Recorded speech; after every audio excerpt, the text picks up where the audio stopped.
Hello friends, this is Rahul Magan here as a Chief Executive Officer of Treasury Consulting LLP, and today we would be covering a video which is a very fantastic video which is called Monetization Hedging Strategy for Embedded Derivatives. This video is certainly going to qualify some time, and I'm going to go a little slow in this video. It might be of 10 to 15 minutes video, right?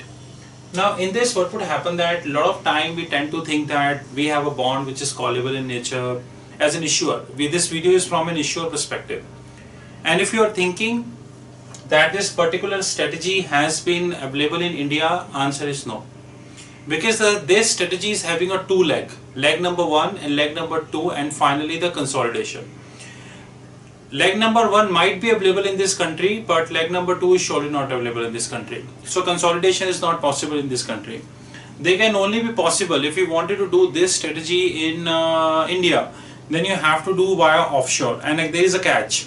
The catch is that this strategy is majority considering the deliverable options, right? And if you go to offshore, then in that sense you have to deal with non-deliverable option. This is a little catch out here.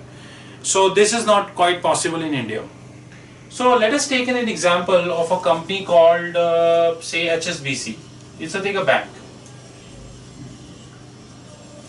HSBC wants some money, and HSBC take out this money. Say the notional of HSBC is turning out to be the 5 billion, assuming in dollars. The tenure is say 10 years. The hard call period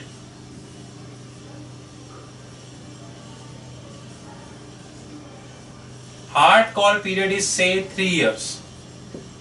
Now what is a hard call period? In a hard call period means that this is the time at which you cannot buy back the bonds, because here we are assuming that you are having an embedded derivatives. So are you having any embedded derivative? Yes, which is call option. And how much is the period? Hard call period, which is of 3 years. How much rate which you are offering? Say LIBOR plus 120 basis point.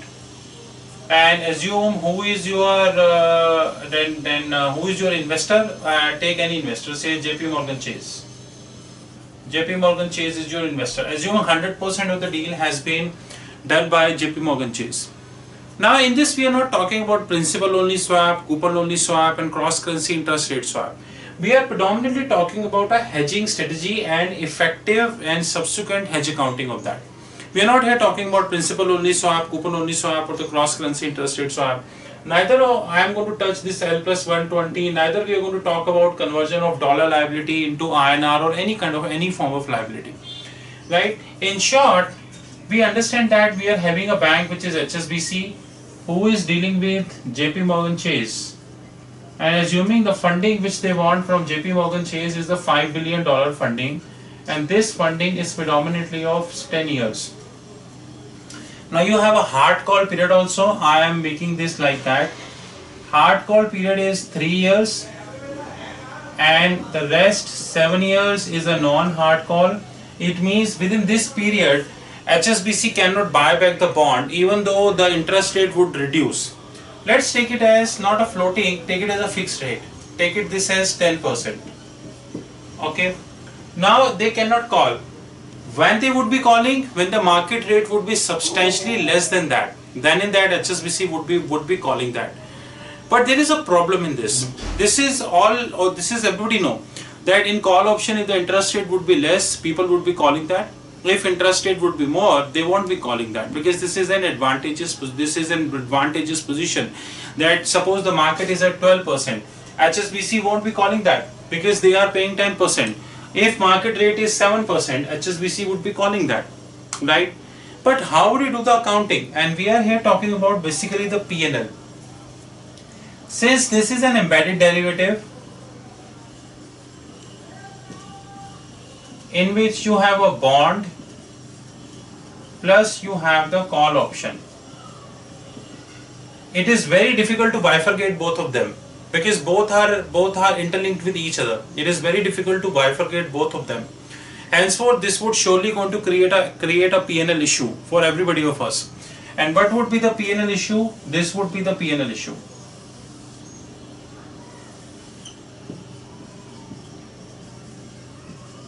The P&L issue would be every month we need to take the mark to market of that. Because suppose the value of the debt is $5 billion, which I have already taken. Suppose today is January 1st, 2017, and the value which you are taking is a 5 billion. Since it's having a call option, it is going to be get valued. In fact, otherwise also it is going to be get valued, right? So it is, suppose on February 1st, 2007, the value will go to 5.2 billion, and say March 1st, 2017, suppose the value will go to 4.8 billion. This will create a swing in your book because of the call option. At least for 3 years. It means 36 times this is going to create a swing in your position, because every time the value of the call option will either increase or decrease. And what is the value of an option? You are an expert in that. Value option in an option is nothing but intrinsic value plus extrinsic value. Sorry.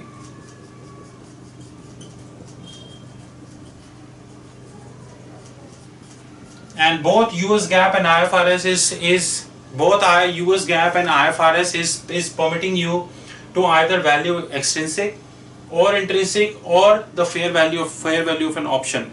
But in this example, we are assuming that, like most of the corporates are doing, we are assuming that you are doing at the fair value. Now, assuming this this January you recorded this with the net present value 0, and February that turned out to be $5.2 billion.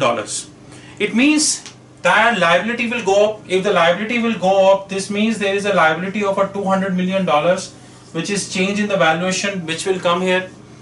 Of course, you are going to take the fair value position of that. This is the fair value hedge. That fair value position is going to be taken in the offshore market to counter that, but that is a separate thing. Now, without taking a fair value hedge position, how I am going to counter that. This is how I am going to counter that. What I am going to do, I will create an offset position, because we know that the basic element that is going to impact the value of the call option and the put option is the interest rate and the underlying. What I am going to do, I know that I have a bond. Now please look at here very closely.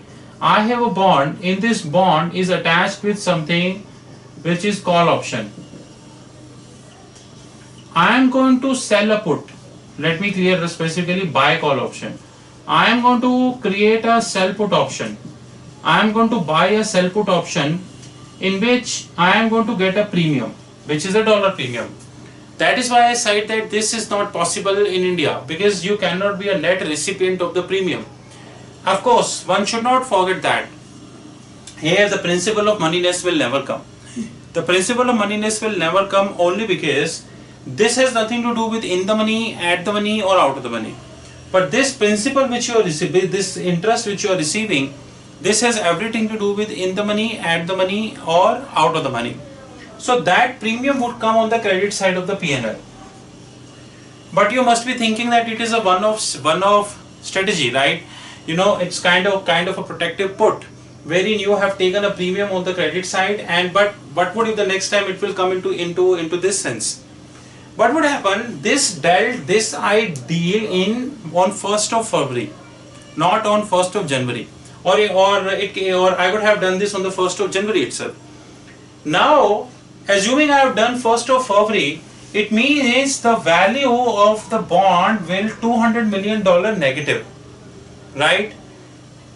It would be offsetted by the sell put option. Because we need to appreciate that both the call as well as the put, will go in a reverse direction. Even their deltas are in a reverse direction. So when the interest rate will rise, because here we are talking about an interest rate. When the interest rate will rise, the value, let me write here, when the interest rate will rise, the value of call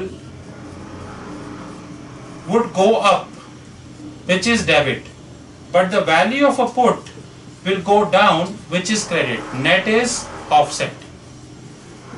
Or when the interest rate is fall, the value of the call will go down and the value of the put will go up, Next is known as offset. It means that throughout the hard call period, which means the 3 years, this 3 years which is the hard call period which we already noted here, throughout the hard call period, it would be very easy for the company, which is HSBC, not a company, a bank, HSBC, to maintain an offset position in the books. Now the point is, we should not forget that this is a deliverable option position. This is not a non-deliverable option. This is a deliverable option position. Now in this, what would be happening is that $200 million of loss would be offset by $200 million of the gain by the put. And finally, the one barometer, which is earning per share basic and earning per share adjusted, will not get impacted. It would only be get impacted by the operational losses. At the end, one thing which need to be factored very carefully, that when you will exercise this sell put option, right, this FX gain loss will surely come. Either this will come here or this will come here. That the time will tell. This is something which we need to take, and most predominantly, this settlement gain or loss would get countered by this, which is again which you are going to amortize.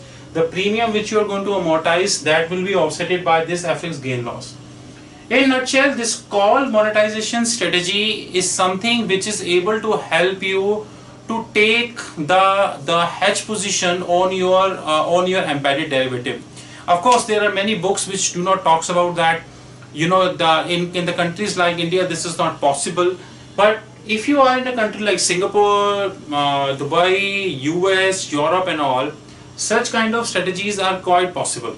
The reason is they allow you to have a net premium, the net recipient of the premium, which this country never allow you to do. If you are in India, what you could have done, you could have put a non-deliverable forward in that regards. And believe me, the next strategy is much more benefit than that. Is almost similar in benefits, but this call monetization is a very effective strategy. On a similar grounds, we can have a put monetization also, but the put monetization we are going to discuss tomorrow. In this put monetization, we are going to speak from JP Morgan Chase perspective, because in the call monetization we spoke from HSBC perspective. In put monetization, we are going to speak from JP Morgan Chase perspective, and using this, HSBC would be able to maintain a flow. I hope now you must be able to make a sense that how the banks, big banks like JP Morgan Chase, Citi, HSBC, Deutsche and all other things, how they would be able to maintain a very good balance in their P&L. Why they not been able to end up trillions or billions of dollars of losses only because of the embedded derivative. This is how they are doing, which is known as call monetization. You are always welcome to connect with us at www.strategyconsulting.in. My mobile number is 9899242978. My Skype ID is Rahul5327 and my email is rahul.magan@strategyconsulting.in. And before winding up, we are extremely happy to tell you that we are starting the designing of our fixed income portal in the second week of May. This is not a short-term project. This is closely a one-year project, and it might be taking greater than 1 year. We are expecting to close this by June 2018. And when this would close up, this would be an answer to an alternative to the fixed income module of a Murex. Thank you and have a wonderful time.